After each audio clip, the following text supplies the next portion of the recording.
ሰሞኑን እነ ጀነራል ታደሰ ወረደ ወደ አላማጣ ሄደው ወይም አንዳንድ አካባቢዎች ላይ በዚህ በኮማንድ ፖስት ውስጥ የነበሩት ቦታ ላይ ሄደው ከኮማንድ ፖስቱ ነፃ ወጥተናል፣ ኮማንድ ፖስቱ ተቀባይነት የሌለው ነበረ በሚል ንግግር ማድረጋቸውን ሰምተናል። ይሄን በተመለከተ እንግዳ ጋብዘናል። ይሄ ጉዳይ እንዴት ነው የሚታየው የሚለውን ከኢትዮጵያ የጋበዝነው እንግዳ አለ። መጀመሪያ ራሱን አስተዋውቆ ወደ ውይይታችን እንሄዳለን። ኃይሉ እንኳን ደህና መጣ። ምናልባት ራስን አስተዋውቃቸውና ወደ ውይይታችን እንሄዳለን። ማን ነው ኃይሉ? ኃይሉ አበራ እባላለሁ። የወሎ ላይ የአማራ ማንነት ነው ስነ አስመላሽ ኮሚቴ ሰብሳቢ ነኝ። ጥሩ ኃይሉ፣ ሜቢ በቀጥታ ልጀምር ከጥያቄዎቹና ሰሞኑን ጀነራል ታደሰ ወረደ የአላማጣ ሄዶ ከቅርብ ካለው ያደረገውን ንግግር እንዴት ነው ያያችሁት? ምንድን ነው የተመለከታችሁት? ያው ጀነራሉ ወደ አላማጣም እና ወደ ሌሎችም አወዛጋቢ የሚባሉ ቦታዎች ላይ የሄዱበት አልመውና አስበው ነው። ያው ስልጣን ጊዜያቸው ሊጠናቀቅ ኦልሞስት 16-17 ቀን የቀረው ወደዚህ የመጡበት ዋና ጉዳይ ደግሞ ያው የፕሪቶሪያው የሰላም ስምምነት ኦፊሻሊ መፍረሱን ለመንግስት ለማሳወቅ ነው። በግልጽ ነው። እዛ ቦታ ላይ ገብተው የአስተዳደር ስራ፣ የህዝብ አገልግሎት ስራ መስራትም አይችሉም። በፕሪቶሪያ የሰላም ስምምነት መሰረት እነዚህ አወዛጋቢ ተብለው የተጠቀሱ የራያ አላማጣ ከተማ፣ ራያ ባላ፣ ወፍላ፣ ኮረምና ዛታ፣ በምዕራብ በዛ በጎንደር በኩል ደግሞ ወልቃይትና ጸለምት እንዲሁም በዛው አካባቢ ያሉ ቦታዎች አወዛጋቢ ተብለው በሰላም ስምምነት ውስጥ ተቀምጧል። ይህን አውቀው ወደው ፈርመው የገቡበት ነው። ይህ ሆኖ እያለ እነዚህ አወዛጋቢ ተብለው የተጠሩት አካባቢዎች ችግሩ በህገ መንግስቱ መሰረት እስከሚፈታ ድረስ ባሉበት ይቆያሉ። ህገ መንግስቱ ላይ አንቀጽ 47-48 በግልጽ ተቀምጧል። ጥያቄው ቀደም ብሎ ለትግራይ ክልል ምክር ቤትም ለፌዴሬሽን ምክር ቤትም የቀረበ መሆኑና የሚታወቅ የዋላ ያደረ ምናልባትም ለለውጡ ገፊ ምክንያት ከሆነው የወልቃይትና የራያ የማንነት ጥያቄ ነው። ስለዚህ እነዚህ ቦታዎች ላይ ጥያቄ እንዳለ እየታወቀ ቶታሊ ምንም አይነት ጥያቄ እንደሌለ የትግራይ ግዛት ናቸው የሚታወቅ ነው የሚል ነገር ነው እየተናገሩ ያሉት። ዞሮ ዞሮ ግን ትናንትናው ወደ አላማጣ እና ኮረም እና የተለያዩ ቦታዎች መምጣት ዋናው ምክንያት በግልጽ የፕሪቶሪያ የሰላም ስምምነት መፍረሱን ለመንግስትም ሌላውም ዓለም አቀፍ ማህበረሰቡም ለማሳወቅ ያደረጉት ጥረት ነው። አሁን እኮ አንደኛ እኔም ያው ትንሽ አስተያየት ለመስጠት ይቻላል ወይ ማለት እንግዲህ አንዱ ጀነራል ታደሰ ወረደ ከተፈራራሚዎቹ አንዱ ነው። ኬንያ ሄዶ የተፈረመው እሱ ነው የትግበራ ሰነዱን። ይሄንን አካባቢ ደግሞ ኮንቴስትድ ኤሪያ ነው፣ አወዛጋቢ ቦታ ነው ብሎ ከተቀበሉት አንዱ ነው ይሄ ሰው ነው እና በመጨረሻው ሰዓት ላይ መጥቶ አላማጣ መጥቶ ሰው ሰብስቦ ምናልባት የነሱ ደጋፊዎች ሆኑ ወይም የአባሎቻቸው ሆኑ ታጣቂዎች ሆኑ ዝርዝር ነገሮች አንተ ትነግረናል እነማን የተሰበሰቡት የሚለው ግን ምንድነው ያመላከተ ያለው? የመጨረሻው ጫፍ ምንድነው? ከፕሪቶሪያ መፍረስ ቀጥሎ ምንድነው ያመላከተ ያለው?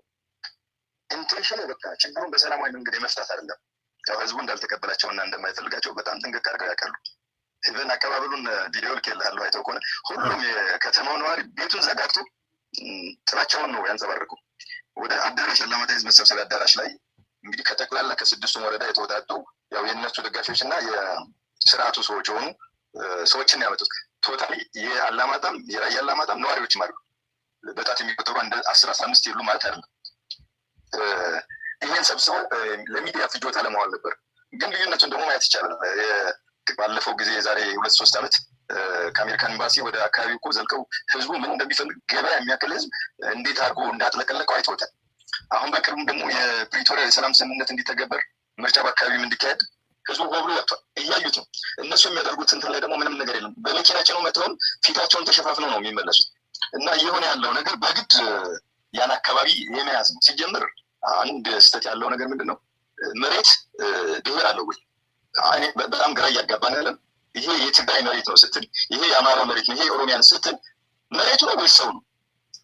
አሁን በትግራይ ላይ ስትመጣ መሬቱን እንጂ ሰውን አይደለም የሚፈልጉት፣ መሬቱን ነው ሰውን አይደለም። ሰውን የሚፈልጉት ቢሆን ኖሮ ይህን ያክል ጫፍ ወጥቶ ጥላቻውን ማንጸባረቅ ባልቻለ ነበር። ስለዚህ አካባቢው በሙሉ የትግራይ ግዛት ነው የሚለው ሰው የትግራይ ሰው ነው ብሎ በድፍን መናገር ማለት የሚሻል ይመስለኛል። እሱ ደግሞ እኔ አይደለሁም እያለ ነው ያለው።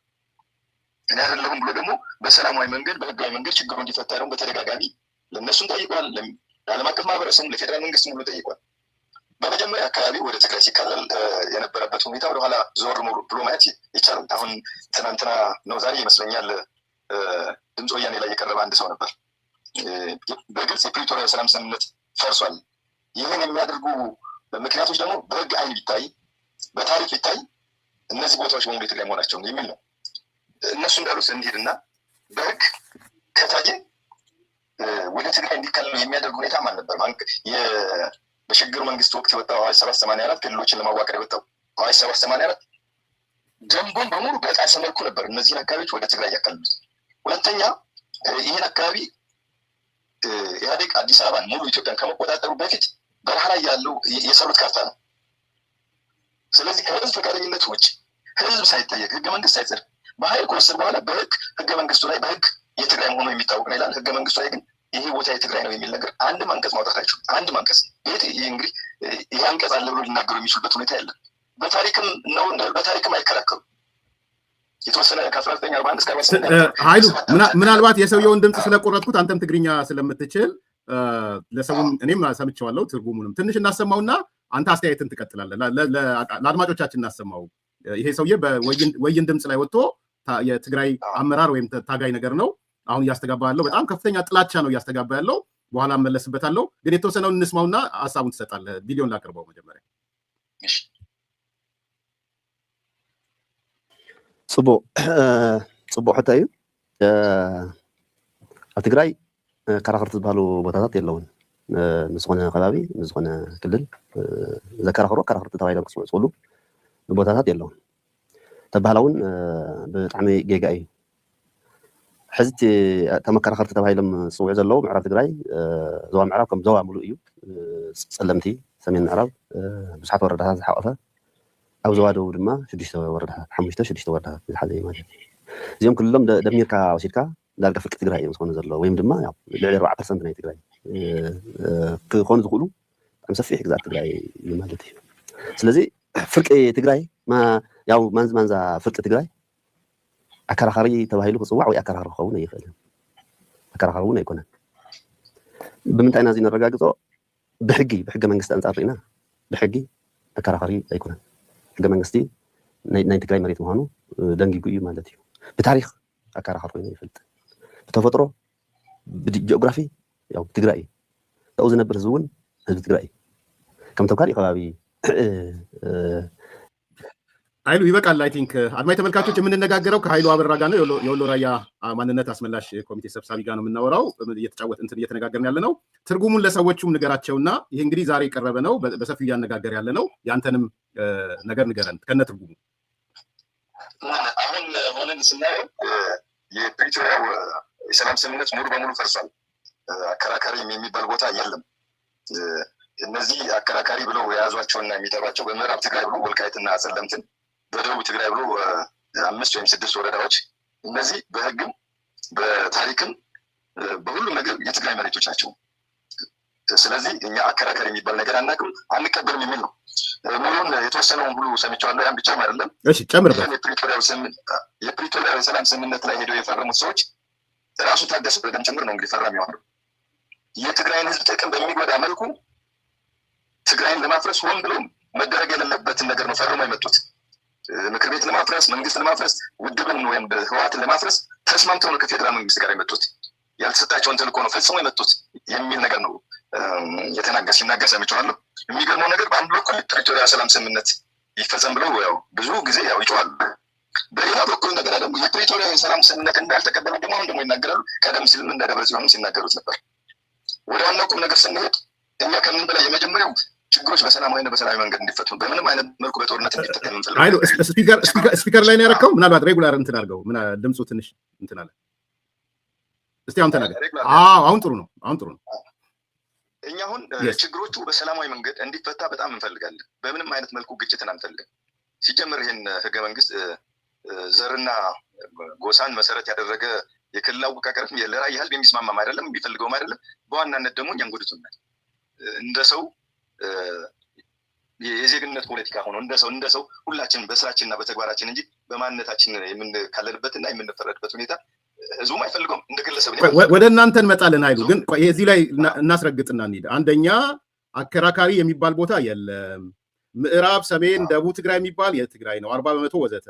በህገ መንግስት፣ በታሪክ፣ በተፈጥሮ፣ በጂኦግራፊ ትግራይ ነው ይላል። አሁን እንትን እንበለው በህገ መንግስት። እሺ የትኛው ህገ መንግስት፣ የትኛው ታሪክ፣ የትኛው ተፈጥሮ፣ የትኛው ጂኦግራፊ የሚለውን እሺ የተንደረደርኩት ወደሱ ለመምጣት ነው። ዞሮ ዞሮ የፕሪቶሪያውን የሰላም ስምምነት በአደባባይ በግልጽ ስላፈረሱት እንግዲህ ክልሎችም የተካለሉት በማንነት ነው የሚል ማለት ወደኋላ ማንነትን መሰረት አድርጎ ነው የሚል ነገር አለውና መነሻው እንግዲህ ይሄ ነው ካለ በህግም በታሪክም በጂኦግራፊም በስነልቦናም የትግራይ ነው የሚል ነገር ነው ወሰደው።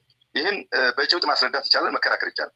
ሲጀመር በህግም ህገ መንግስቱም ውስጥ የለም አንድም አንቀጽ ላይ አታገኘው ይሄ ቦታ የትግራይ ነው ይሄ ቦታ የአማራ ነው የሚል ክልሎችን የሚያካልል ህገ መንግስት ላይ የተቀመጠ ነገር የለም። የኢትዮጵያ ሉዓላዊ ግዛቶች ግን ተቀምጠዋል። ሲጀመር ሉዓላዊ ግዛትና ወሰንን እያደበላለቁ ነው እየሄደ ግዛት ሉዓላዊ ግዛታችን ነው እያሉ ብዙ ጊዜ የሚጮሁት እሱም አንድ እብደት ይመስለኛል። ሁለተኛ ህገ መንግስቱ የወጣው ወደ እሷም ክርክር ከመጣን 1987 ነው። እነዚህ ቦታዎች ወደ ትግራይ የተካለሉት 1984 ሐምሌ ላይ ነው። ኢቭን ጫካ ላይ ሆነው ባዘጋጁት ሰነድ መሰረት ነው። እነዚህም ቦታዎች ህገ መንግስቱም ቢሆን እኮ ከጫካ የተዘጋጀ ያው የተወሰነ ማስተካከያ አድርገው ነው ያጸደቁት። እንደ ህዝብም እኮ እኛም አልተወያየንበትም፣ አልተወከልንበትም፣ ጥያቄም አልቀረበልን በዚህ ጉዳይ ላይ። ስለዚህ ከህግ አንጻር ከወሰድን ህገ መንግስቱ የሚለው ነገርም አይመለከተንም። ኦኬ ወደ ህገ መንግስቱ ደግሞ እንሂድ። እሱንም እሺ ተቀብለን በህገ መንግስቱ እንዳይ ኦልሬዲ አመጣጡም አካሄዱም የተበላሸ ቢሆንም ያው የተበላሸውን እዛው ውስጥ ነው ማስተካከል ይቻላል በሚል በህግ ለመዳኘት ጥቅምት 2011 ላይ ለትግራይ ክልል ምክር ቤት 27500 ድምጽ ገብቷል። ለትግራይ ክልል ምክር ቤት መቼ ነው የገባው? መቼ ነው የገባው? ጥቅምት 2011 እሺ አዎ ለትግራይ 27500 ድምጽ ነው የገባው። ኦኬ ግን መጨረሻ ምንድነው ያደረጉት? ያው ብዙዎቻችንን አስረውና ላፍነውና ላፈናቅነውና የተገደሉ ማዕተል በሰነድ ያው አንድ ቀን በታሪክ ይወጣል ዶክመንት ዳርገን ይዘናል። እስከ በሺዎች የሚቆጠሩ ሰዎች ከአካባቢው ነው እንዲፈናቀሉ የተደረገው። የሚታሰረውም ታሰረ። መጨረሻም ላይ ያው የሞቱም አሉ፣ የቆሰሉም አሉ፣ አካል ጉዳተኞች ሆነው የቀሩም አሉ። 2011 ለትግራይ ክልል ምክር ቤት ሲገባ ለፌዴሬሽን ምክር ቤት ደግሞ ለወይዘሮ ኬሪያ ተሰጥቷል። መቼ ነው እሱ? ግን ያው መቼ ነው እሱ? 2011 ላይ 2011 እሺ አይ አድማጮቻችን እንዲያውቁ ስለፈለኩ ነው። እኔ አውቃለሁ አብረን እንድናወያይ ብዬ። አፈ ጉባኤዋ ለህግ አላቀረቡትም። አፍነው ነው ያው አፈ ጉባኤ የህግ ሰዎች የህግ እንትኖች አሉታል። አልደረሰንም ነው ያሉት። ያው ሴትዮዋ ለቀው ሲሄዱ ነው እንደገና እንትን እዛው የተገኘው። ሁለተኛ እንደገና ተጨማሪ ክህደት ሲፈጠር 35000 የሚሆን ድምጽ አሰባስበን ነው የሰጠው። ድጋሚ አንቀጽ 47 ነው 48 ባልሳሳት የማንነት ጥያቄ ያለባቸው ቦታዎች ጥያቄያቸውን ለክልሉ ምክር ቤት ያቀርባሉ። የክልሉ ምክር ቤት በ2 ዓመት ጊዜ መልስ መስጠት ካልቻለ ጉዳዩን ለፌዴሬሽን ምክር ቤት ይቀርባል። ጥያቄ ይቀርባል ነው የሚለው። ለፌዴሬሽን ምክር ቤት 2 ዓመት ሲሞላው አቅርበናል ጥያቄ። እሺ ኢቭን አቶ አደም ፋራህም መጥተው 2013 ላይ የራያን ህዝብ አቶ ገዱ ጋር ሆነው አወያይቷል። ፍላጎቱ ምን እንደሆነ ያኔ አቶ አደም ፋራ የፌዴሬሽን ምክር ቤት አፈ ጉባኤ ናቸው። አቶ ገዱ የክልሉ መስተዳደር እና ዶክተር አለሙ ሲሜ መጥተው አዳራሽ ላይ ህዝቡን ሁሉም ቦታ ላይ አወያይተዋል። የህዝቡን ፍላጎት ተረድተዋል። ጥያቄ እንዳለው ምን መሆን እንደሚፈልግ አስረድቷል። ያው ከዛ በኋላ ያው ግጭቱ እንደገና የሰሜኑ ጦርነት ያው ወደ መሀል መምጣት ተጀመረ። ድጋሚ አሁንም ያው ጥያቄው ገባ። 2 ዓመት ስላለፈው የፌዴሬሽን ምክር ቤት ደግሞ ሊወሰን የሚችለው ምንድነው? ጉዳዩ ከትግራይ ክልል አጀንዳ ወጥቶ የፌዴሬሽን ምክር ቤት ጉዳይ ሆኗል። ምክንያቱም በሰዓቱ እምቢም እሽም ሳይሆን ሌላ ወንጀል ነው ሲፈጸም የነበረው በትግራይ ክልል በኩል። የእኛ ጉዳይ ከትግራይ ክልል ምክር ቤት ተወጥቶ ጉዳዩ የፌዴሬሽን ምክር ቤት ጉዳይ ሆኗል። በእኛ ጉዳይ ላይ እልባት የሚሰጠውም የፌዴሬሽን ምክር ቤት ነው። የፌዴሬሽን ምክር ቤትም ያው ከፕሪቶሪያው ስምምነትም በኋላ ምንድነው ሊያደርግ ሄደው ያው ህዝብ ውሳኔ እንዲካሄድ ነው ውሳኔ የተወሰነ። ምክንያቱም የፕሪቶሪያው ስምምነት ላይ በህገ መንግስቱ መሰረት ችግሮች ውስጥ ከሚፈቱ ድረስ ባሉበት ይቆያሉ፣ ወደ ትግራይ ይቀጥላሉ አይደለም፣ ባሉበት ይቆያሉ ነው። ምናልባት እዚህ ጋር ያላቸው መከራከሪያ ህገ መንግስቱ ስትሉ የማን ህገ መንግስት ሲባሉ የትግራይ ክልላዊ መንግስት ህገ መንግስት ይላሉ። ለዚህ መልሳችሁ ምንድን ነው? የትኛውም የክልሎች ህገ መንግስት እኮ የሚቀዳው ከዋናው ህገ መንግስት ነው። አይሉ ሁለት ነገሮች ነው እንደው ክሊር እንዲሆኑ ብዬ ነው። እየተከራከርኩ ያለሁት በትግራይ ሳይሆን በፌዴራል ግልጽ እንድናደርገው ብዬ ነው። አንደኛ የሚነሳው የትኛው ህገ መንግስት ሲባል የትግራይ ክልል ህገ መንግስት የሚል ይነሳል። አንድ ሁለተኛው እንደ ምንድነው የምትሉት? የአማራም ህገ መንግስት እኮ ድንበራችን ከዚህ ኬንያ ያዋስናል ተብሎ ደግሞ ራሱ የአማራ ህገ መንግስትም አለ። ስለዚህ በአማራ ህገ መንግስትም በትግራይ ህገ መንግስትም ብንል መከራከሪያ ብናቀርብ ምንድነው መልሳችሁ ለሚሏችሁ እና ኃይሉ ምንድነው የምትመልሱት? በጣም ጥሩ። አሁን እኮ ይሄ ጥያቄ የኛ ጥያቄ ነው፣ የክልሎቹ ጥያቄ ነው፣ የማህበረሰቡ ጥያቄ ነው፣ የህዝብ ጥያቄ ነው። ግልጽ ነው። የህዝብ ጥያቄ ሲሆን ደግሞ የክልሎቹን አይደለም ኮት የምናደርገው፣ የፌዴራል መንግስቱ ነው። ዋናው ገዢው የፌዴራል መንግስቱ ህገ መንግስት ነው፣ የፌዴራል ህገ መንግስት ነው። እነሱም እየተዳኙ የመጡትም እነሱ ይዘውት በነበረ ጊዜ ይሄንን ነው የፌደራል ህገ መንግስቱ ነው ሲጠቀሙ የነበር። የክልሉ ህገ መንግስት ክልሉ ውስጥ ላለው ነገር ነው የሚሰራው። ከዛ ውጭ ያለ ነገር አይደለም እንትን ሊያደርግ የሚችል ሰው። እኛ እየጠየቅን ያለ ነው በፌደራል ህገ መንግስት ነው የጥያቄያችን እየተነሳ ያለው። ስለዚህ ከዛ አንጻር ነው ያ ቅድም የሰጠው ማብራሪያ ማለት ልክ ነው። ለነገሩ እንትኑም ህጉ ምን ይላል? ከፌደራል መንግስቱ ህግ ውጪ ያሉ ሌሎች ህጎች የሚጻረሩ ከሆነ የፌደራል መንግስቱ ህገ መንግስት ተፈጻሚ አይሆኑም ይላል። ውድቅ ይሆናል። ልክ ነው። እሱም ቅድም ጠቅሻ ውድቅ ይሆናል። 2016 መስከረም ላይ ከፌደራል መንግስት ያው ስምምነት ተፈጠረና መስከረም ላይ ተፈናቃዮች ይገባሉ። ጥቅምት ሁለቱም ጊዜያዊ አስተዳደር የነበረው በሙሉ ፈርሶ ተፈናቃዩ ከገባ በኋላ በአዲስ መልክ ህዝቡ መሪዎቹን ይመርጣል ይላል። ከዛ በጀት ይለቀቅለታል ይላል። ታህሳስ ላይ ህዝበ ውሳኔ ይካሄዳል የሚል ሰነድ ተዘጋጅቶ ይሄን እንዲያስፈጽም ተልእኮ የተሰጠው ደግሞ ለማን ነው? ለመከላከያ ነው። መከላከያ ጠቅላላ ህዝቡን አወያይቷል። እኔ ባለሁበት ቀጠና 6ቱንም ወረዳ በሙሉ ህዝቡን አወያይቷል። በቪዲዮ የተደገፈ ማስረጃዎች አሉ። ያው መከላከያን በቪዲዮ ይዞ ነበር ማስረጃዎችን ያደርጋል። ያኔ ጌታቸው ነው የነበረው ጊዜያዊ አስተዳደሩ ጋር መጀመሪያ ፈቃደኛ ሆነው ነበር። በኋላ ላይ ነው እንደገና መንሸራተት የጀመሩት። ቋሚ መንግስት ስላልሆን ይህን ለማድረግ ስልጣን አልተሰጠንም ነው ያሉት። ግልጽ ከሆነልህ ማለት ልክ ነው። ዋና በህዝብ የተመረጠ መንግስት ስላልሆንን ምናምን አይነት ነገር ማለት ነው። አዎ እንደዚህ አይነት ምክንያት ነው። በጣም የሚገርመው ነገር ግን በህዝብ የተመረጠ መንግስት ሳይኖር ነው ራያንም ወልቃይትንም ጸለምትንም ወደ ትግራይ የወሰዱት። የትኛው እንትን ነው? ኖት ኦንሊ እሱ ብቻም አይደለም። አዋጅ 784ንም ጭምር በመጣስ ነው። አንደኛ እዛ አዋጅ 784 ላይ ክልሎችን ማዋቀር የወጣው በህዝብ በጎ ፈቃደኛ ህዝብ መጠየቅ አለበት። የተጠየቀ ህዝብ የለም። አንደኛው እንትን ቋንቋ ይላል። ቋንቋን ሁሉ ጨፍልቆ ነው ያደረገው። ስነ ልቦና፣ የመሬት አቀማመጥ ወይም ጂኦግራፊን ሁሉ ይላል። ይህን ሁሉ ነገር ሁሉ ጣጥሶ ነው እንደገና ከ1966 ዓ.ም በፊት የነበሩት ወረዳዎች ባሉበት ይቀጥላሉ ነው። አሁን ራያ አላማጣ ከ1966 ዓ.ም በፊት በወሎ ክፍለ ሀገር ወይም ወሎ ጠቅላይ ግዛት ነው የነበረው። ሌሎቹም የወፍላም እንደገና ደግሞ ዋጋ አውራጃ ነው የነበረው፣ በወሎ ጠቅላይ ግዛት ነው የነበረው። እራሳቸው ያወጡትን ህግ ነው የጣሱት። በዚህኛውም አልተዳኙም፣ በዚህኛውም አልተዳኙም። ኦኬ ይሄ ይቅርና ህዝቡ የሚፈልገውን ይወስን። እኛ አሁን እኮ እኔ ግድ የራያ ህዝብ የግድ አማራ ልናደርገው አንችልም እኮ። ወዶና ፈቅዶ ትግራይ ሆናለሁ ካለ መብቱ ነው። እንደውም እሷን ጥያቄ በኋላ ላነሳልህ ነበር። ከሸረፍካት አይቀር ከትላንት ወዲያችን ጥያቄ ለፐብሊኩ ማስቼ ስለነበር ላንሳልህ። አሁን እንደናንተ አሁን የወሎ የራያ ማንነት አስመላሽ ኮሚቴዎች የትግራይ ሰዎች እናንተ በነበራችሁበት ቦታ የተጋሩ ማንነታችንን እውቅና ስጡን ቢሉ ትሰጣላችሁ ወይ የሚል ጥያቄ አንስቼ ነበር። እንደውም ዶክተር ሲሳይ መንግስቴን ጠቆም አድርጌው ነበር ስሙን ከእናንተ ጋር እያይዤ እና ቢጠይቁ ትሰጧቸዋላችሁ? 100% እርግጠኛ ሆነን እንትናል። በግድ እኮ ሰዎችን ማንነት አትቀማም። እኔ እንዲህ ነኝ ካለ ምን ታደርገዋለህ? ስለዚህ አንዱ ችግር እኛ ከህግ አንጻርም ትክክል አይደለም፣ ስህተት ነው። ከታሪክ አንጻርም ከወሰድከው በታሪክም ጭራሽ ወደዛ ሆኗል። ለ7 ዓመት ብቻ ነው እናንተ እንደሱ እያላችሁ የትግራይ ኃይሎቹ የእናንተ ማንነት መንፈግ ግን ምን ማለት ነው? ማለት በጣም ኢሎጂካል ስለሚሆንብኝ ነው ማነሳለህ። እሱ አይደል እንደሚገርመው። አሁን እንግዲህ ህዝቡ ይጠየቅና የሚፈልገው ዓለም አቀፍ ታዛቢዎችን ባሉበት ኢቨን የትግራይ ትልልቅ ሰዎችን ባሉበት በቃ የሚፈልገውን ነገር ይወስን ነው እያለ ያለ። አሁን እነሱ እኮ ናቸው ሙሉ ነፃነት ላይ እነሱ ለምን የህዝቡን ስሜት የህዝቡን ስነልቦና በሚገባ ያውቁታል። ቦታው የእነሱ እንዳልሆነ ያውቁታል። ሲጀመር ይሄን ቦታ ያጡት እኮ በራሳቸው ናቸው። እውነቱን ለመነጋገር ከተፈለገ አንደኛ ላለፉት 30 ዓመታት እኔ መሪዎቹን የእያንዳንዱ ወረዳ ልጠቅስልህ ይችላል። ከመጀመሪያው ከ84 ዓመት ጀምሮ አንድ ሚራያ ሰው አታገኝ። አንድ ጊዜ ነው ለአንድ ተርም ላይ እንትን አደረገና ተርሙንም ሳይጨርስ ያባረሩት። በተረፈ ሙሉ በሙሉ ከመሀል ትግራይ ነው የሚያመጡት። ስነልቦናው አይመሳሰል፣ ማህበረሰቡ ጋር አይግባባም። በምንም ኢቨን በቋንቋም አንዳንድ ጊዜ ያለመግባባትም ችግር አለ። ሁለተኛ የዜጎች በአፍ መፍቻ ቋንቋ የመማር መብትን ጭፍልቅ አድርገው ኦሮሚያ ውስጥ አሁን ለምሳሌ ናዝሬት አሁን በአማርኛ የሚማሩ ትምህርት ቤቶች አሉ አይደለም? አማራ ክልል ውስጥ በኦሮሚያ የሚማሩ እንትኖች አሉ አይደለም? ፖለቲካል አድሚኒስትሬሽን እዛ አድርገው እኮ እዚህ ላለው እንትኖች መፍቀድ ይችሉ ነበር። የመልማት መብቱን የማደግ መብቱን ይህን ሁሉ ቢጠብቁለት ምናልባት ይህን ያክል ክርር ብሎም ባልታገላቸው ነበር።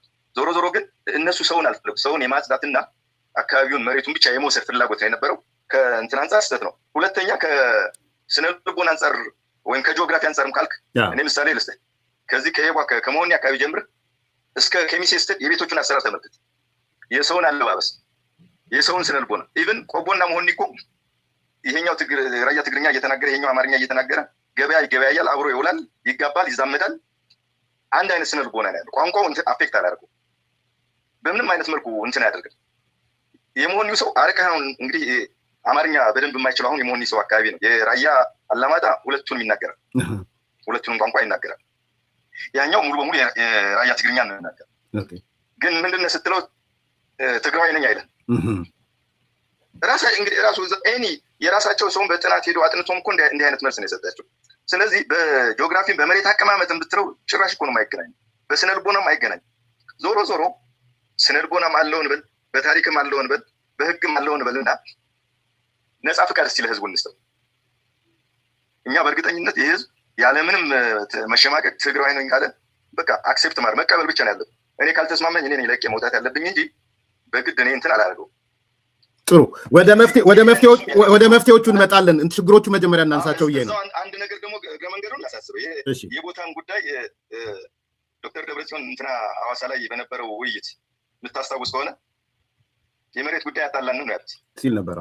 ምንድን ነው መሬት ወደዛ ሄደ ወደዚህ ወደ ጌታቸው ላይ ሲመጣ ግን እንደዛ አላሉ።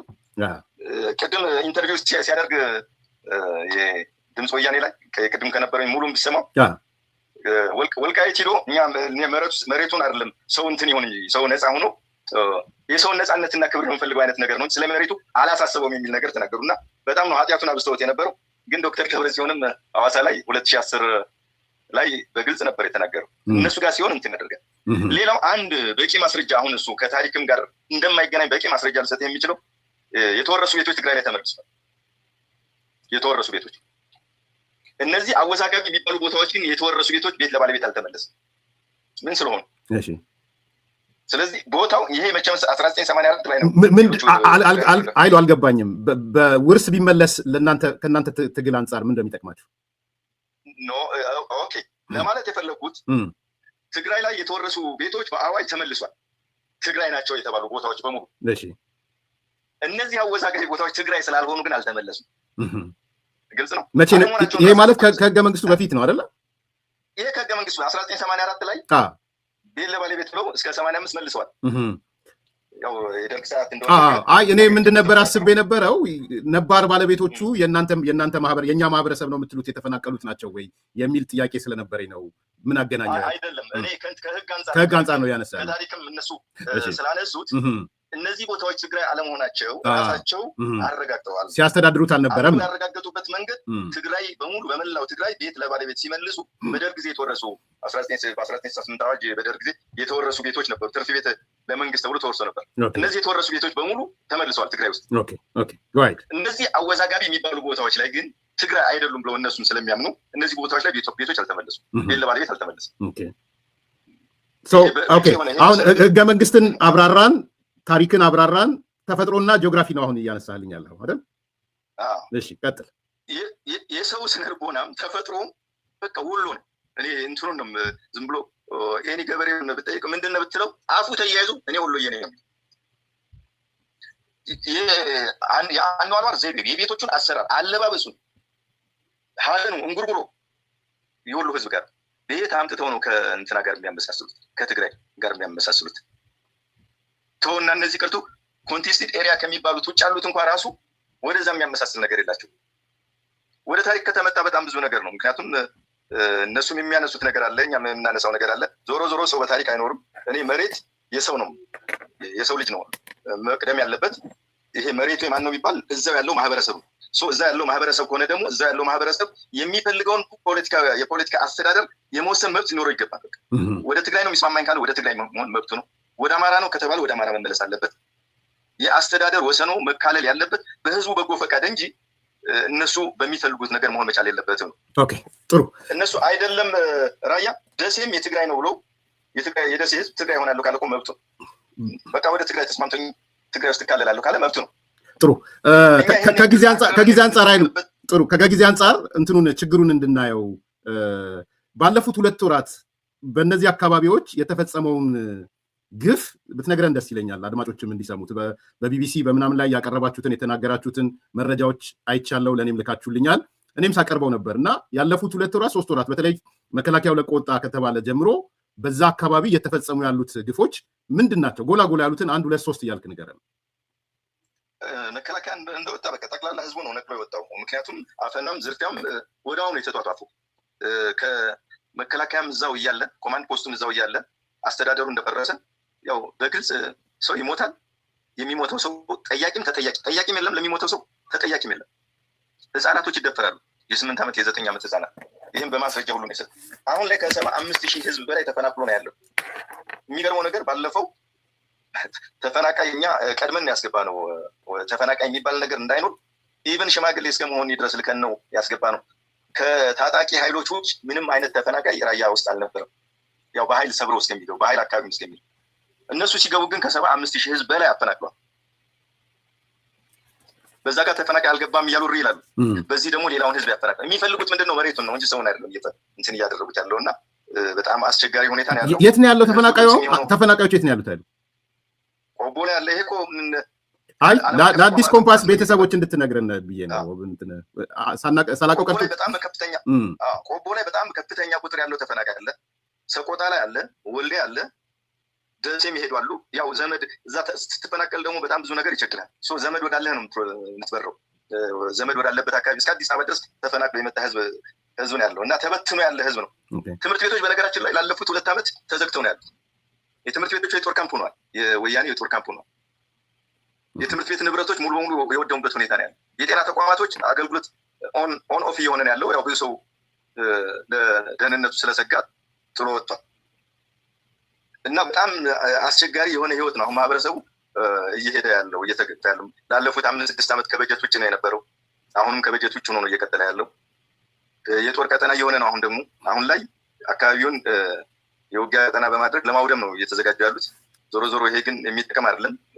እንደኛ ቁጭ ብለው ሰከን ብለው ህዝቡ የሚፈልገውን ነገር እንዲወስን በኢትዮጵያ ማዕቀፍ ውስጥ እስካሉ ድረስ አላማጣ ወደ አማራ ሆነ አልሆነ የሚያመጣባቸው ጉዳት የለም። ምክንያቱም እዛ ያለው የሚኖረው ሰው ሰብአዊና ዲሞክራሲያዊ መብቶች እስከተጠበቁ ድረስ እኛ አምርረን ወደ ትግራይ ክልል አንካለልም የምንልበትም 4 ዋና ምክንያቶች ልንገር። የትግራይን ህዝብ ስለምንጠራ አይደለም፣ በጭራሽ አይደለም። ጨዋ ህዝብ ነው፣ ጥሩ ህዝብ ነው። ነገር ግን እኛ ተፈጥሯዊ ማንነታችን ወሎ የአማራዎች ስለሆነ አንዱ ምክንያታችን እሱ። ሁለተኛው የህልውና ጉዳይ ስለገጠመ ይሄ አካባቢ ወደ ትግራይ ተካሎ ከቀጠለ በጊዜ ሂደት ከኢትዮጵያ የመገንጠል ሁኔታ ይፈጠራል። ይሄ ደግሞ የዜግነት የህልውና አደጋ ይገጥመናል። ምክንያቱም አሁን ላይ ፕሮግራማቸው ላይ አስቀምጠዋል። ብዙዎቹ የትግራይ ፖለቲከኞች ፕሮግራሞቻቸው ላይ ታላቋን ትግራይ የመመስረት ነው ያለው። ሀገረ ትግራይ የሚል ነው አሁን በሃይማኖት ተቋማት መንበረ ሰላማ ተብሎ እንቅስቃሴ እየተካሄደ ያለው። አላማጣም ላይ የጥምቀት በዓል እስከ መዘጋት የደረሰበት ዋናው ምክንያት እሱ ነው። ስለዚህ የህልውና ጉዳይ፣ በህይወት የመኖር ጉዳይ፣ የዜግነት ጉዳይ ከመሆን አንጻር በተረፈ እንዲሁ የትግራይን ከመጥራት ካለመፈለግ የመነጨ ጥያቄ አይደለም። የህልውናና በህይወት የመኖር ኢትዮጵያዊ ዜግነትን የማስቀጠል ፍላጎት ስላለ ብቻ በዚህ ልክ እንዲገነዘቡልን ነው የምፈልገው። ሰው የዚህ አሁን ማለት ሲሪየስ ነው። ማንም ሰው ቢሆን ኢትዮጵያ እንድትገነጠል እንድትፈራርስ አይፈልግም። ይሄ በደንብ መሰመር ያለበት ነገር ነው። በዚህ ደረጃ የአቋም ልዩነት ካለ ኢትዮጵያዊ በሙሉ የኢትዮጵያ አንድነት በሚለው ላይ ማስጠበቅ ነው ትልቁ። ምናልባት ወደሱ እመጣለሁ ብዬ ነበረ ገብታል። ግን ይሄ አንድ የሰማሁት ነገር ታፔላዎችን የአማርኛ የተጻፉትን መንቀል፣ የአማራ ማንነት ባህል ያሉትን ነገሮች ማጥፋት፣ ወጣቶች ሆነው እኛ እንዲነን ከእናንተ ጋር የተሰለፉ ወይም እኛ እናንተ የምትሉት አይደለን የሚሉትን ሰዎች መሰወር፣ አስሮ መውሰድ ወደ ትግራይ ምናምን የሚባል ነገር እሰማለሁ። ከአንተ ማረጋገጥ ስለፈለግኩ ነው። ምን ያህል እውነት ነው ይሄ? ታፔላ መቀየርማ ቀላል ነገር ነው። ይሄ አሁን ዛሬ ቢጠፋ ነገ እንትን ታደርጋለህ። ከምንም በላይ እየከፋ የመጣው የሰዎች አፈና ነው። ይታፈናል፣ ይታሰራል። ኢቨን እዛው ኮማንድ ፖስቱም እያልኩ ነው 100,000 200,000 እስከ 600,000 ከፍለው የወጡ ሰዎች አሉ። እስከ 600,000 አሁን የውሃ ታሪፍ አላማጣ ላይ ስንት እንደሆነ ታውቃለህ? አሁን በዚህ ለጦርነቱ ነው እያመቻቹት ያሉት እና አላማጣ ከተማ አሁን የውሃ ታሪፍ ከ10 ብር 80 ብር ነው ለ1 ሜትር ኪዩብ። ከ10 ብር ወደ 80 ብር። እዛ ውስጥ 50 ብሩ ወደ ድርጅቱ ለጦርነት የሚውል ነው። 30 ብር ግን እዛው ለውሃ አገልግሎት የሚቀመጥ። አጠቃላይ የቢራ ማከፋፈያዎችም የመጠጥ ማከፋፈያዎችም ከካሳ 75 ብር እስከ 100 ብር ድረስ እንትን ተቀምጧል ገንዘብ ለመሰብሰብ። ድርጅቶችን በሙሉ አሁን ባለሀብቶችም ይሁን ባለሀብት እንኳን አውርሞ ውስጥ ወጥቷል። ጥቃቅን ነጋዴዎችን በሙሉ ጫና ይህን ያክል ብር ታመጣላችሁ ተብሎ ያው የጊዜ ገደብ ተቀምጦ እንትን እየተደረገ ነው ያለው። ሌላው እንደገና ወጣቱን ህፃናቱን እድሜው ከ16-17 ዓመት በላይ የሆነውን ለጦርነት ትዘጋጃለህ እና ተመዝገብ እየተባለ እያስገደዱ ነው ያሉት። አሁን በዚህ ምክንያት እንደውም ለመፈናቀሉ አንዱ ትልቁ ምክንያት ያው እንደባለፈው የማፈንና የማሳደድ ሁኔታ ስለሚኖር ጦርነት ውስጥ ሊማግዱን ይችላሉ ከሚል ፍርሃትና ስጋት ነው ህፃናት ልጆች በብዛት ነው እየወጡ ያሉት። ይሄ ደግሞ ለተለያዩ ማህበራዊ ቀውስ የሚዳርግ አደገኛ የሆነ ነገር። ቤተክርስቲያን ላይ የግድ ሀገረ ትግራይ ብላችሁ መቀደስ አለባችሁ። ሀገረ ኢትዮጵያ የሚለው ከቅዳሴ ውስጥ ሀገረ ኢትዮጵያ የሚለውን ነገር ወጥቶ ሀገረ ትግራይ ቅዳሴ በትግርኛ መሆን አለበት የሚል ጫና ነው እየተፈጠረ ያለው። ህዝቡ በእርግጥ ይሻላል። የጥምቀት በዓል አላማጣ ላይ አልተከበረም። ምክንያቱም እኛንን የምናከብረው ብለው ያው ለፖለቲካ ስራ ተንቀሳቅሰው ነበር። በቃ ካህናቱም ሁሉም ብሎ ነው የወጣው። ከ500 በላይ ካህናት አሁን ካላማጣ ተፈናቅሏል። ከ500 በላይ ካህናት ካላማጣ ከኮረም ተፈናቅለው ነው ያሉት እና በጣም ብዙ መከራና ችግር ነው ያለው። ይህን ጉዳይ ለሚመለከታቸው አካላትም ኢቭን ለዓለም አቀፉ ማህበረሰቡም በጽሁፍም በዶክመንትም ለማሳወቅ ሞክረናል። ችግሩ ግን በጣም ከህዝቡ አቅም በላይ የሆነ ስለሆነ ምናልባት እንደ ሀገር በላ ኢትዮጵያ ህዝብ ከጎናችን እንዲሰለፍ ነው የምንጠይቀው። ምክንያቱም የህልውና ጉዳይ፣ የሀገር ጉዳይ፣ የዜግነት ጉዳይም እየመጣ ስለሆነ አሁን እኛ በግድ እናድርጋለን። ያው ክሊር አድርገናል። ህዝቡ የሚፈልገውን ይሁን ጥያቄያችን በየትኛውም መስፈርት በየትኛውም አካሄድ ፍትሐዊና ትክክለኛ ጥያቄ ነው እየጠየቅን ያለን። የትኛውም ቦታ ላይ ብንሄድ ልናሸንፍ የምንችልበትን ጥያቄ ነው ያዝን። ምክንያቱም በግድ አማራን ይሁን የሚል ነገር አልያዝም። ህዝቡ የሚፈልገውን እንዲወስን ምቹ ሁኔታ መፈጠር መቻል አለበት። ከዛ በኋላ ወደ ትግራይ ሆኖ ከዛ በኋላ ቢገነጠል የራሱ ጉዳይ፣ እሱ እኛ ጉዳይ አይሆን። ጥሩ እንዳይሆን ግን መስራት በጣም ያሳዝን ነው። አሚን 75,000 ሰዎች ተፈናቅለዋል። ህጻናት 6-7 ዓመት ይደፈራሉ። ትምህርት ቤት ለ2 ዓመት ተዘግቷል። የህወሓት የጦር ካምፕ ሆኗል። የጤና ተቋማት ተዘግተዋል። 5-6 ዓመት ከበጀት ውጪ ነው። የታፈኑ ሰዎች እስከ 600,000 ብር ይከፍላሉ። ገንዘብ ይሰበስባሉ ለጦርነት። እኔም ሰምቻለሁ። እሱም ከሰራተኞቹ ራሱ 20% በሰነድ ደረጃ አዘጋጅተው የሚሰበስቡት ነው። ቤተክርስቲያን፣ የእምነት ተቋማት በግድ ሀገረ ትግራይ የሚል የተደፈረች 8 ዓመት ልጅ ቪዲዮ ልክልሃለሁ። ልክ አይቼዋለሁ። ይሄ ሁሉ ተደምሮ የአማራ ክልላዊ መንግስት ምንድን ነው እያለ ያለው? ለአማራ ህዝብ እንታገላለን የሚሉት ኃይሎች አስተያየት ብሰጥ ደስ ስለሚለኝ ነው። ማለት ራሳቸውን ፋኖ ብለው የሚጠሩ ወይም የአማራ ፋኖ ብሔራዊ ንቅናቄ ወዘተ የሚሉ አካላቶች ይሄን ነገር ሲመለከቱ ምንድን ነው የሚሉት ኃይሉ? እስቲ እሱን ልስማ። በነገራችን ላይ የክልሉ መንግስትን ለመውቀስ የሚያበቃ ነገር የለም። ምክንያቱም ክልሉ ያለበት ሁኔታ እያየ ነው። በጣም እንደውም አፕሪሼት የምናደርገው ነገር ጠቅላላ የመንግስት ሰራተኛውን ደሞዝ እየከፈለ ያለው የክልሉ መንግስት ነው። ማለት ፕሮጀክቶችን እያጠፈ በዚህ ሁሉ ቀውስ ውስጥ ሆኖ ስራ በሌለበት ትምህርትን በሌለበት ደሞዝ እየከፈለ ነው ያለው። ይህን አልፎ አሁን እኛ ጋር የሆነ ነገር አደርጋለሁ እንዳይል ክልሉ ያለበት ሁኔታ ስለምንረዳ እዛ ላይ ኮምፕሌን ልናደርግ የምንችለው ነገርም የለም። ወደ እንትኑ ምን መሰለ እኔ የምሰማው ነገር ማለት ግልጽ እንዲሆን ኃይሉ፣ አሁን የሰላም የመጡ የታጣቂዎች ራሳቸው አንዳንድ የሚያነሱት ነገር ሰምተሃል ብዬ አስባለሁ። ቀኝ የውስጥ አርበኛ የሚባሉ ከቲፒኤልኤፍ ጋር የሚሰሩ ከሻዕቢያ ጋር የሚሰሩ ክልሉ እንዲታመስ የሚፈልጉ አካላት እዛው መዋቅር ውስጥ አሉ ስለሚል እናንተን አፌክት አድርጓቸዋለሁ ይሄ ቀኝ ውስጥ አርበኛ የሚባለው እና ክልላዊ መንግስቱ ጋር የጠራ ነገር ነው ወይ ያለው?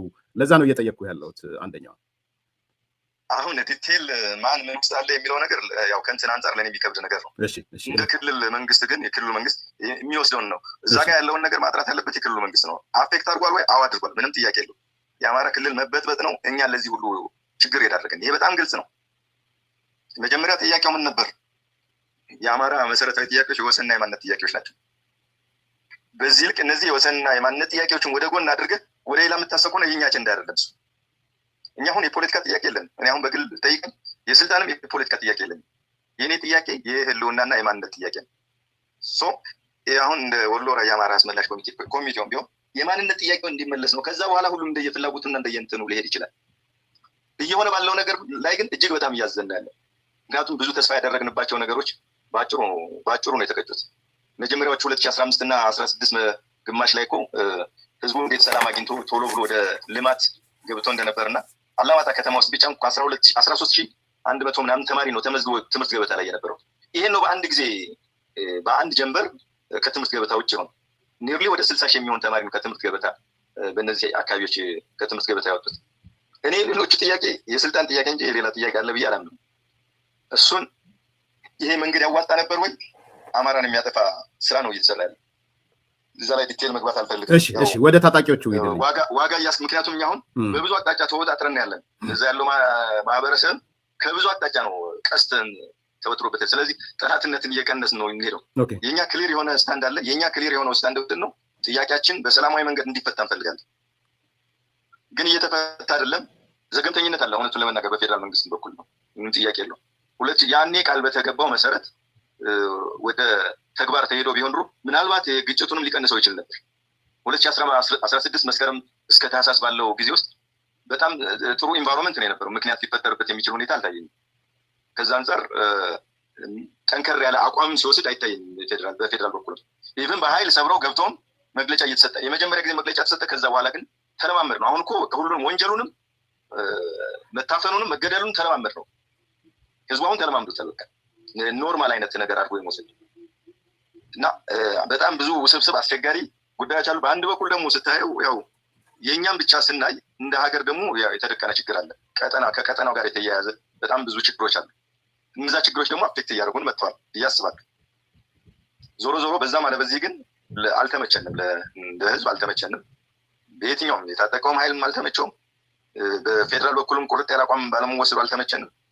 ችግሩ እስከ መቼ ነው እንዲህ ብሎ የሚቀጥለው በጣም ግልጽ አይደለም። አዎ ምናልባት እስቲ ትንሽ ግልጽ ይሁን። የትግራይ ልጆች ታጣቂዎቹም ይሁኑ የትግራይ ብሔርተኞችም ወይም ሌሎቹ ወልቃይት ወይ ራያ ሲነሳ ከህወሓት ጀምሮ ቦልድ ናቸው። በቃ ምንም ቀይ መስመር ነው የሚሉ ወደ አማራው ሲመጣ ግን ታጣቂውንም አሁን አንተ ለመውቀስም ፍላጎት ያለህ አልመሰለኝም ሳየው።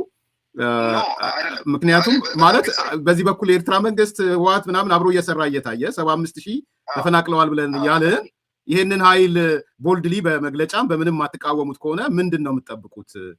ጠላት መቀነስ ነው እየሰራን ያለው ስላልክ ነው። ግልጽ ስላልሆነልኝ ነው። እሷን ግልጽ ላድርግ። ያው ቀለበት እንትን ውስጥ አጣቂኝ ውስጥ ያለው ያው ሰው ምን ያክል እየተጎዳና እየተመታ እንደሆነ እየሰማሁ ነው። እኛ ጋር ጥበቃ የለን፣ ከለላም የለን። በሁሉም አቅጣጫ ነው ታርጌት እየሆነ ያለን። ተረድተኝ ከሆነ ለማለት ፈልጌ ነው። ይገባኛል። ግን ቦልድሊ የወጣችሁ ሰዎች ትናንትና የህወሓት የበላይነት ባለበት የኢህአዴግ ዘመን እስከ እስር የተደረጋችሁ ሰዎች ናቸው አይደል? እንተዋወቃለን ሁላችን። አሁን ላይ ሲመጣ ልክ ታጣቂው ሲነሳ ብዙዎቹ ቁጥሩ ቀላል ያሉ ነው ለምደ ወገቤን ነው የሚለው። እኔ አንተን እያልኩ አይደለም፣ ግን የአይነት ስሜት ያለው ወይ በቃ እነዚህ ሰዎች አይመለከታቸውም። 75,000 ቢፈናቀል ህፃናት 5-6 ዓመት እንዲደፈሩ በጣም የሚያሳዝነው ነገር የትግራዩ ኤሊት ቁጭ ብሎ በየጊዜው ይመክራል፣ ይነጋገራል። በትግራይ ኢንተረስት ላይ አይደራደርም። በጣም ግልጽ እኮ ነው። እንደው ብዙ ጊዜም ሳያው መደጋገሙ ለምሳሌ እነ ምሬ ወዳጆን ታወግዛላችሁ? በግልጽ ልንጠይቅህ አይደል? በደንብ ነው የምናወግዘው። እንዴ አሁን የኛ ጥያቄ እኮ ያኔ ባይኮላሽ ኖሮ የህልውና ጥያቄ ውስጥ ባልገባን ነበር። የትግራይ ኤሊቶች እየተከታተል ከሆነ ምሁሩም ቢሆን በየጊዜው ቁጭ ብሎ ዲስከስ ያደርጋል። ህወሓትንም እያዋገዝን ቢሆን ግን በትግራይ ኢንተረስት ላይ አንድ ነው ያለው። ወደ አማራ ውስጥ መጣ የተበተነ ነው ያለው። ምሁሩን እንግዲህ ከ10 በላይ ዩኒቨርሲቲዎች አሉ። ቁጭ ብሎ ይህን ችግር ለመፍታት ሲንቀሳቀሱ አታይም። የአማራን ችግር ለመቅረፍ አማራጭ የመፍትሄ ሀሳብ ሲያመጡም አታይም። እንደገና ደግሞ ይሄ ማህበራዊ ሚዲያው እና እንትኑ ራሱን የቻለ ተጽዕኖ እያሳደረ ነው። ሰዎች እየተደወለ የማስፈራራት ዛቻውም በቤተሰቡም በምንም ሲመጣ ያው ትንሽ የመረበሽና የመሸበር ሁኔታዎች አሉ። እንዳጠቃላይ እንደንትን ውስጥ ወስደው ግን ኤሊቱን በለው ታጣቂ ኃይሉም ቢሆን ለራያ ህዝብ ጥቅም አልቆመም ብለን ነው የምንወስደው። ምክንያቱም የኛ መሰረታዊ ጥያቄ ተጨፍልቆ ነው ያለው።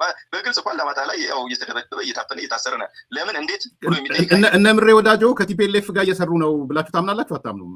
ቦልድ መሆን ስለፈለኩ ነው ኃይሉ ምን በግልጽ ወጥቶ የለም እንዴ አሁን ራሱን እነዚህኛው መግለጫ ሰውየው ንግግር ላይ ሰምተው ከሆነ ከሌሎች ኃይሎች ጋር በጋራ መስራት ኢቭን የትግራይ ወጣቶችና የኤርትራ ወጣቶች ቃለ መጠይቅ ላይ በትግርኛ ተናግረዋል። የትግራይ ወጣቶችና የኤርትራ ወጣቶች ደርግን ለመጣል በአንድ ጉድጓድ ተቀብረዋል። ስለዚህ አሁን የተጀመረው ጽምዶ የሚባለው ነገር ተጠናክሮ መቀጠል አለበት። ምክንያቱም እነዚህ አሁን የማንነት ጥያቄ ያለባቸው የሚባሉ ጥያቄዎች የመጣው ከ2010 በኋላ ነው፣ ብልጽግና ከመጣ በኋላ ነው የሚል ጥያቄ ነው ያነሱት። የሚገርመው ግን የለውጡ ገፊ ዋና ምክንያት ደግሞ የወልቃይትና የራያ የማንነት ጥያቄ ባይነሳ ኑሮ ይሄ አብንም በለው የታጠቀው ፋኖ ኃይልም በለው ሌላውን በለው ይህን ነበር አጀንዳ አድርጎ ይዞት የነበር። አሁን ሁሉም አጀንዳውን ትቶታል። ጥሩ አሁን እንደንትን የራያ ህዝብ የማንነት ጥያቄ የወልቃይት ህዝብ የማንነት ጥያቄ እንዲመለስ የታጠቀው ኃይል ከክልሉ መንግስት ጋር ሰላም መፍጠርና ጉዳዩን በጠረጴዛ ዙሪያ ቢፈታው እኛም ተጠቃሚ እንሆናለን። ከገባንበት የስቃይና የመከራ አዘቅት ውስጥ ነፃ ልንወጣ እንችላለን። አሁን ያለው እኮ በነፃነት ሀሳብን መግለጽ አትችልም። ግን ለምንድን አሁንስ አለት ይሄ 75000 የተፈናቀለ እንዲሆነ አንዲት ብጣሽ መግለጫ እንኳን ማውጣት ያቃታቸው ለምንድን ነው? እናንተ እንግዲህ እንደ አንድ ተቋም ስለማያችሁ ነው ይሄንን ማነሳው። ምንድነው ምን ገመገማችሁ? ምን ፊል አደረጋችሁ? ብጣሽ ወረቀት መግለጫ እንኳን ማውጣት የከበዳቸው እሱን እነሱ ናቸው የሚያውቁት። ቶታሊ ግን አውጥተው ያውቁ። እናንተ እንደ ድርጅት ምን ገመገመ እና የእናንተን ግምገማ ነው የምፈልገው እኔ። እናንተ ትልቅ ንቅናቄን ያላችሁ እና ዋይ እነዚህ ሰዎች በዚህ ደረጃ ተፈናቅሎ በዚህ ደረጃ ሰዎች እየታፈኑ ገንዘብ በዚህ ደረጃ እየተወሰደ ትምህርት ቤቶች እንደዛ ሆነው ብጣሽ ወረቀት ያላት መግለጫ እንኳን የማያወጡበት ደረጃ ደርሰዋል። እና እሱ ጥያቄ እኮ የኛም ጥያቄ ነው።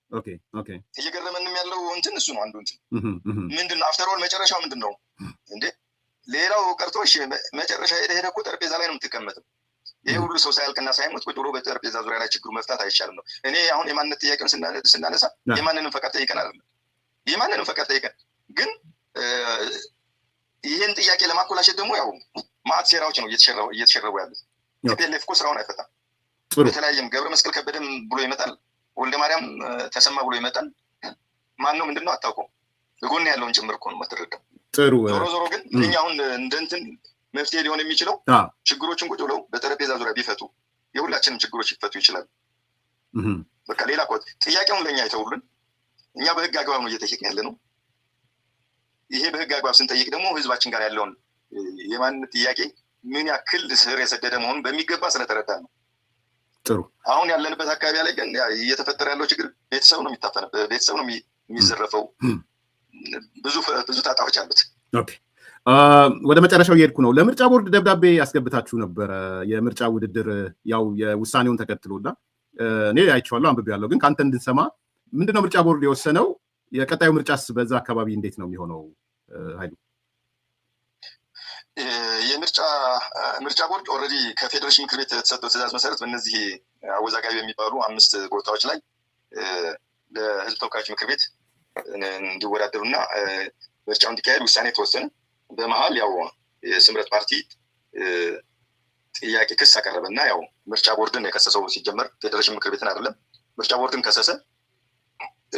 በዛ መሰረት ምርጫው እንዳይካሄድ ታገደ እና እኛም ደግሞ ያው በጣልቃ ገብነት ክስ መሰረትን።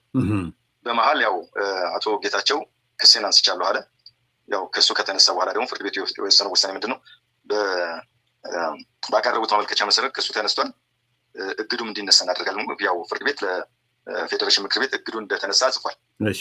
አሁን ከዚህ በኋላ እንግዲህ ጉዳዩን የሚመለከተው የመንግስት አካል ጫና ፈጥሮ አንደኛ አሁን እኛ አካባቢ ላይ ምርጫ ይካሄዳል ብሎ አሁን ባለበት ሁኔታ ላይ የምንጠብቀው አይደለም። ኦልሬዲ በእነሱ እጅ ነው ያለው። እኛ አሁን ሌጋል ፕሮሲጀሮቹ እንዲቀመጡ ነገር ጥያቄ ቢነሳ በዚህ ጉዳይ ላይ ማሸነፋችንና ሪከርድ ሆኖ እንዲቀመጥ ነው እንጂ አሁን ባለው ተጨባጭ ሁኔታ አካባቢው ነፃ ሳይሆን ምርጫው ቅንጦት ነው የሚሆነው። ምክንያቱም በወረራ የተያዘ ቦታ ነው። ለዚህ ነው የጠየቅኩ። ከ70,000 በላይ ከተፈናቀለ እንደዛ ከሆነ አሁን ምርጫ ይካሄድ ብሎ ምርጫ ቦርድ ቢወስን ያም ብቻ ማለት ህወሓት ምርጫ አይካሄድም ብሏል። እሱ ምርጫ አይካሄድም ቢልም በፌዴሬሽን ምክር ቤት ውሳኔ መሰረት እነዚህ አወዛጋቢ ቦታ የተባሉ ይካሄድ ከተባለ የፓርላማው እናንተም ተስማምታችሁ እኮ ደብዳቤ ያስገብታል እንስማማለን ብላችሁ ነበር አይደል? ለምርጫ ቦርድም ስትስማሙ ኦኬ፣ ነገ ከነገ ወዲያ ምርጫ ቦርድ ወጥቶ በእነዚህ አወዛጋቢ ቦታዎች የፓርላማ ምርጫ እንዲካሄድ ወስኛለሁ ቢል እናንተ ምንድነው አቋማችሁ? አሁን ባለው ቁመና ምንድነው አቋማችሁ? እሱ ነው የጠየቅኩ። ችግር የለብንም። ለምን መሰለህ? አንደኛ ምርጫ ለማካሄድ ለምርጫ ምቹ የሆነ ኢንቫይሮንመንት መፈጠር መቻል አለበት። ምርጫ ቦርድም ሄዶ አካባቢው ነፃ ነው፣ ከጦር ቀጠና ነፃ መሆን መቻል አለበት። አይደለም እንትን የሚደረገው ሲፈልጉ ካድሬዎቻቸውን ያስቀምጡ፣ እሱ አይደለም እኛ ሰራዊት ግን መነሳት አለበት። አካባቢው ለምርጫ የስጋት ቀጠና መሆን የማይችል መሆን መቻል አለበት። ያን የማድረግ ስራ ደግሞ የመንግስት ነው። መንግስት መቼ ተገብሯል አናውቅም አሁን ባለው ሁኔታ። ምክንያቱም አሁንም እንግዲህ በ28 ነው የሚያልቀው ይመስለኛል፣ መጋቢት 28 የምዝገባ ጊዜ አንድ ወር አካባቢ ነው የተሰጠው። እሺ ልክ ነው። እስካሁንም እንትን አልተጀመረም፣ የጩም እንትን አልተጀመረም። አለመጀመር ብቻም አይደለም። ያው ትናንት እኮ እነ ጀነራል ታደሰ ወረደ አላማጣ ላይ ሲመጡ እኮ በግልጽ የፕሪቶሪያ ስምምነትን አፍርሰው አወዛጋቢ የሚባል ቦታ ያለም ትግራይ ውስጥ ምርጫ አይካሄድም የሚል አቋም ይዘው እኮ እንትን የሄዱት ማለት ነው። አሁን የሌላው አካባቢ ምርጫ እና የኛ ምርጫ በጣም ሰፊ ልዩነት አለ። ምናልባት ሌላ አካባቢ የሚደረገው ምርጫ ለፖለቲካ ስልጣን ሊሆን ይችላል። የኛ ግን የውክልናና የበጀትም ጥያቄም ስላለበት፣ ምክንያቱም በፌዴሬሽን በህዝብ ተወካዮች ምክር ቤት ላይ ወኪል ከሌለ የበጀት ጥያቄ አሁን ባለፉት 5 ዓመታት ከበጀቶች ሆነናል። አሁን ደግሞ ለቀጣይ 5 ዓመት ደግሞ እንደዚሁ ተወካይ ከሌለ ያው ከበጀቶች ነው የምትሆነው። ሰብአዊና ዲሞክራሲያዊ መብቶችን በአደባባይ እየተጣሱ ነው የሚሄዱት ማለት ነው። የእኛ ከትግራይ ጋር የሚያያዝ አይደለም። እነሱ ወደውና ፈቅደው ነው እምቢ እያሉ ያሉት። ስለዚህ ይህን ማን ነው ነፃ የሚያወጣው? መቼ ነው ነፃ የሚወጣው? እሱ የመንግስት ጉዳይ ነው የሚሆነው። እንዴት ነው ነፃ የሚወጣው? ያው ብዙ ውስብስብ ነገር ያለ ይመስለኛል። እንግዲህ ያው አካባቢውን የምትረዳ ይመስለኛል። ፖለቲክሱንም እያየው ነው። ቀጠናውም ምን አይነት ችግር ውስጥ እንዳለ እያየው ነው። ይሄ ነው እኛም አሁን እየቸገረን ያለው። በነፃነት እንኳን እንደፈለግ ተንቀሳቅሰ እንዲህ አይነት ስራ ለመስራት በብዙ አቅጣጫ ያው ቻሌንጆች ስላሉ ነው። ለዚህ ነው ብዙ ጊዜ ቆጠብ የምንለው። ምክንያቱም ሰው በአፉ መጥፋት የለበትም። በተግባር ስራውን ሰርቶ የሆነ ነገር ላይ ሳይደርስ ዝም ብሎ በወሬ ብቻ መመታትም መሞትም ስለሌለበት ነው ብዙ ነገሮች ላይ በቁጥብነት የምንቀመጠው። ጥሩ ኃይሉ እንጂ የግንዛቤ የክላሪቲ ችግር የለበት፣ ማህበረሰቡም ችግር የለበትም፣ እኛም ችግር የለብንም። እንደውም ወደ መጨረሻ እየሄድኩ ነው። አንዲት ሚዲያ ላይ ጀነራል ታደሰ ወረደ እዛ አላማጣ መጥተው ሲናገር አንዲት እናት ወጥተው ጀነራሎች ምን እየጠበቃችሁ ነው? እኛ እኮ ለጦርነት ተዘጋጅተናል፣ ትግራይ ትስዕር እያለች የምትናገር ሰው አይተሃል ብዬ አስባለሁ። እና በቃ ዛሬውኑ ጦርነት አውጁልን፣ ጦርነቱን ካወጃችሁልን ጦርነት እንከፍታለን የሚል በዛው በመድረክ ላይ የተነገረ ንግግር ነው። ዜናም ሆኖ ወጥቷል። ወዴት ነው የሚያመራው? አሁን እንደዚህ አይነት ቅስቀሳዎች አሁን ቅድምም ያሰማነው ሰውዬ ነበረ፣ በኋላም ሌሎች ማሰማቸዋሉ። ወደ ቅስቀሳውን ከነዚህ ከአመራሮች ወጥቶ ወደ ህዝቡና ወደ መካከለኛው አመራር እየወሰዱት ነው ያሉት። አሁን እቺ እናት እንግዲህ ዛሬም ትግራይ ትስዕር የሚል ንግግር ነው እየተናገረች ያለችው። ምን ትጠብቃላችሁ ብላ እየኮነነቻቸው ነው ያለው። እንደዚህ አይነት ነገር ወዴት ነው የሚወስደን? ጦርነቱ እያመጡት ነው ወይ የሚለውን እንደው ሀሳብ ስጥበት። በነገራችን ላይ እንደዚህ የሚሉ ሰዎች አይወቁም፣ ወደ ውጊያውም አይሄዱም። በእርግጠኝነት የምነግርህ ነገር የትግራይ ህዝብ አሁን ጦርነት ሰልችቶታል። ታውቃታላችሁ? በነገራችን ላይ እዛ አካባቢ ስለሆናችሁ ሴትዮዋን ታውቃታላችሁ? የተናገረችውን አውቃታለሁ። ታውቃታላችሁ? እሺ፣ በቃ አውቃታለሁ በአጋጣሚ። ያው እንዲሁ አመል ያለባቸው ይችን ሽርፍራፊ ነገር የሚያገኟት ጥሬም ሆን ምንም የሚያገኙት የልማት ቡድን የሚባል ነገር አለ። ኦሪንቴሽን ተሰጥቷቸው እንዲበሉ እንዲያድርጉ ተብለው የሚናገሩ ናቸው። እና በአጋጣሚ ይህን ስትናገር እኔ ራሷም አትወጣም፣ ልትወጣም አትችልም ወደ ግጭቱ። እንደው ልጆች ያላት የደረሱ ልጆች ምናምን ያላት ሰው ናት። በዚህ ደረጃ ለነታደሰ የተናገረችው አንዱ ለማወቅ ነው፣ ለሚዲያው ለማወቅ ብዬ ነው። እንትን ካለ አለመግለጽም ትችላለህ። እሺ፣ እሱን አላውቅም። በቃ ግን እንዲህ እንትን የሚሉ አይደሉም። ኢቨን ቤተሰቦቿም እኮ ወደ ሌላ እንደዚህ ከመሀልም አይደለም፣ የዚያው አካባቢ ነች። ከመሀል ትግራይ እየመጣችም አይደለችም። እና አንዳንድ ጊዜ በጥቅምም ይሁን በተለያየ መንገድ ተገፍተህ የምትናገረው ነገር ይኖራል። በፊትም ያው ተፈናቅላ ወደ መሆኔን የነበረችው ለምን እንደቀረች እንደው ፈላጊ ምንም አልነበራትም። እኔ በጊዜውም እዛው ከተማ ከንቲባ ነበርኩ አላማጣ ላይ። ትግራይ ሰው አላፈናቀልንም። ማፈናቀል ብቻም አይደለም መሆን ድረስ ሽማግሌ ሁሉ ልከናል። ምክንያቱም እኛ ጋር የተደረገው ነገር በሌሎች ላይ እንዲደረግ አንፈልግም። በአንድም ይሁን በሌላ ስርዓቱን ደግፈው ሊሆን ይችላል። ከዚህ መደገፋቸው ወንጀል ሆኖ እነሱን ሊያሳስር የሚችል ነገር መምጣት የለበትም። ግን የፈጸሙት ወንጀል ካለ ያስገደሉት ሰው ካለ ግን በህግ ይጠየቃሉ የሚል አቋም ነው የያዘው። ያም በማድረጋችን እንደውም በጣም ብዙ አትርፈናል። የሚገርም አሁን ብዙ የትግራይ ተወላጆች አሉ እዛው አላማጣ የተሳተፈ የለም። እዛ አሁን አዳራሽ ላይ አላማጣ የሚኖር የትግራይ ተወላጆች ራሱ አልተሳተፉም። በጣም ጥቂት እነሱ ጋር መሆን ሄደው የነበሩ ሰዎች ናቸው። ዞሮ ዞሮ ግን ያው ጦርነቱ ላይ ቢጀምር አይዋጉም። እነሱ እንዲዋጉ ሆኖ ሳይሆን ሌላው እንዲቆሰቆስ የፈለጉት። እንግዲህ ጦርነት ሁላችንም የሚያጠፋ ነው። ህዝቡ እንዴት ሪያክት ያደርጋል? እንደ ማጠቃለያ፣ ምክንያቱም ስጋታችን ጦርነት እንዳይነሳ ነው እና እንዲህ አይነት አሁን የጀነራል ታደሰ ወረደ ቅስቀሳ ከሞላ ጎደል የጦርነት ቅስቀሳ ነው። የመጨረሻው ሰዓት ላይ ስለሆነ በዚህ መልኩ ህዝቡን አነሳሳለሁ የሚል እንደሆነ ገብቶኛል። ተስፋ ስለቆረጡ ነው። ከፕሮፓጋንዳ የዘለለ አይደለም። በራሱ በትግራይ ህዝብ ተስፋ ስለቆረጡ የትግራይ ህዝብ አልነሳ ስላላቸው ጦርነቱን ቢጀምር ያው ራሳቸው እንደጀምራታቸው ራሳቸው ተወጡት ነው የሚላቸው። እዚህ ጋር የፖለቲካ ስራ ለመስራት ያው ታቀዶ ብዙ ተለፍቶበት ብዙ ተሰርቶ የተደረገ አይተው ከሆነ ቪዲዮን አይተው ከሆነ አንዳንዶቹ ሰዎች ፊታቸው እንዳይታይ ይሸፍናሉ፣ በጨርቅና ይሸፍናሉ። እንትኑም ከተማውም ጀነራል ታደሰ የሚሄድበት ከተማም ጭር ያለ ነው፣ ቪዲዮ ጭር ያለ ነው። እንግዲህ አሁን ከዚህ የበለጠ ጥላቸው ምን ይባል እውነት። አሁን የጦርነት ይሄ ብቻ አይደለም። እኔ አንድ በጣም የምንኮራበትም የምንደሰትበትም ነገር እንገር ባለፈው በነበረው ጦርነት ይሄ የማንነት ጥያቄ የተነሳባቸው በተለይ አላማጣና ራያ አላማጣ ከህወሓት ጎን ሆኖ መስዋዕትነት የከፈለ የራያ ሰው የለም በነበረው ጦር። እንግዲህ ሌሎቹ የትግራይ ወረዳዎች ላይ ከ400 ከ500 እስከ 1000 ወጣት ነው የረገፈው። ግን ኢኳሊ አሳፋሪ ነገር ያስተናገዳችሁ ነው ኃይሉ። አሁን ደግሞ ከህወሓት ጋር ሆነው የወገኑ እንደምሬ ወዳጁ አሉ አይደል እንዴ? ኢኳሊ እኮ ነው ማጣፋት እኮ ነው የተሰራው። እንደውም ምን ሲሉ ነው የምሰማው መሰለህ? አሁን እዚህ አሜሪካን ሀገር የሶስተኛ ምናምን የሽብር ቡድን የሚል ሲወጣ አይ የተባለው ፋኖ እኮ ያኔ በትግራይ ጦርነት ወይም በሰሜኑ ጦርነት ወቅት የነበረው ፋኖ እንጂ አሁን ያለው ፋኖ አይደለም እስከ መባል ሄደዋል እኮ እስከ መካድ ሄደዋል። የዛን ያልነበርንም የሚል እና በነውር አልታጠፈም ብለህ ነው? ነውር በነውር የታጠፈ መሰለኝ። እኛን አይወክልም። እሱ እኛን አሁን የተደረገው ነገር አይ ነው ያነሳልኝ ያኔ ስላልከኝ ነው። ያኔ በጥቅሉ ያሉት ስላልከኝ አሁን ልክ እኮ ነው። እሱም ቢሆን እዛም ላይ እኮ ነው። እዛም ላይ በነበረው የጦርነት ጊዜ እንዳለ ህዝቡ ወጥቶ ወደ አማራ ክልል ነው የገባው። እንደገና ወደ ማሽን ላይ የገባ ወደ ጫካ እየወጣ ልጁን ወደ ጦርነት እንዲሄድ አላደረግም። ይሄ በመሆኑ ህዝቡ ያው ከብዙ ችግር ተዳር እንትን ብለነዋል ነው። ምክንያቱም ሌላው ጋር ወዶና ፈቅዶ የሚያደርገውን ነገር እንትን አታደርግም። ቢያንስ ተገዶ እንዳይሄድ ታፍኖ እንዳይሄድ ባለማወቅ እንዳይሄድ ስራ ቀድሞ ስለተሰራ ይሄ የሰሜኑ ጦርነት ሲጀምር ጠቅሎ እንደውም ጃራ የሚባል እንትን መጠለያ ነበር እኮ ሰሜን ወሎ ላይ ወልዲያ አካባቢ ከ35,000 በላይ ነው እዛ የነበረው። ብዙ እንደገና ወደ ሰቆጣ የሚሄደ ነበር። በጣም ብዙ ወጣት እንደገና ወደ ደሴ፣ ወልዲያ፣ አዲስ አበባ በተለያየ ቦታ ነው። ከዛ ወጣት ይዞ አፍነው መውሰድ አልቻሉም። ምክንያቱም አፍነው በግዳጅ ነበር ወደ ጦርነት ያስገቡ ነበር። መጨረሻ ውጤቱ ሀዘንም ሲያስረዱ እንትንም ሲደረጉ አይተው ከሆነ እኛ አካባቢ ላይ እንዲህ አይነት እንትን አልመጣም። እንደውም ሌሎች አካባቢዎች በቁጭት እነዚህ አላማጣ ደህና ህዝባቸውን ስላነቁ ልጆቻቸውን ወንድሞቻቸውን ከሞት አዳም የኛዎቹ ናቸው እንጂ ተሸውደን የሚል እንቅስቃሴ ሁሉ ጸጸት ሁሉ ነበር እና በዚህ አንጻር ሁለተኛ ደግሞ በዚህ በራያ ጉዳይ እኛ የራያ ህዝብ ብቻ አይደለም መላው የኢትዮጵያ ህዝብ በተለይ አማራ ህዝብ ይህን ጥያቄ የኛን ጥያቄ ደግፈው ተንቀሳቅሷል። ወደ ውጊያውም የሄደውና መስዋዕትነትም የከፈለው እኮ ለእኛም ብቻም አይደለም አጠቃላይ እስከ ሰሜን ሸዋ ድረስ ጭምር እኮ ነው መጥቶ የነበረው በወረራ ወያኔ ዘረፋም የተፈጸመበት በዚህ በጎንደር አቅጣጫ ይህን አለመታገል አይቻልም ነበር። ጥሩ እስቲ እንደው ዞር ላድርግልህና ይሄ ደቡብ ጎንደር ምናምን የሰሞኑ ነገር እንዴት ነው ፊልም የምታደርጉት? የውድመቱን ጎንደር አካባቢ ምንድን ነው የእናንተ ግምገማ ምንድን ነው? እንደው ከራያ እንውጣና ያው ተመሳሳይ ነገር ውስጥ ስላላችሁ አይ ዶንት ኖ ትነጋገራላችሁ አትነጋገሩም በጋራ ትሰራላችሁ አላውቅም። ግን የተለያየ ቀጠና ላይ ነው የተለያያችሁ እንደሆናችሁ አውቃለሁ። ግን ምንድነው ፊልም የምታደርጉት ማለት አሁን እንደዚህ ደቡብ ጎንደር ላይ ያለው ውድመት ስትመለከቱ በዛ አካባቢ በህወሓት ለመምጣት የሚያደርገው ሙከራ ስታዩ ምንድነው ፊልም የምታደርጉት ነው ወይስ ራያ ብላችሁ ብቻ ነው የምቆሙት የሚለውን ለማንሳት ብዬ ነው። እንደ እንትን ስትወስደው እየሆነ ያለውና እየተደረገ ያለው ነገር እጅግ በጣም የሚያሳፍርም የሚያሳዝንም የሚያስቆጭም ነው። ለምንድነው ይሄ ነገር የተከሰተው? ለምንድነው ይሄን ሲያክል እርስ በራሱ እንዲፋጅ ምክንያት የሆነው የሚለውን ነገር ሳስ በጣም ብዙ የሚያምር ባልሆነ የምትላቸው ነገሮች ሁሉ አሉ።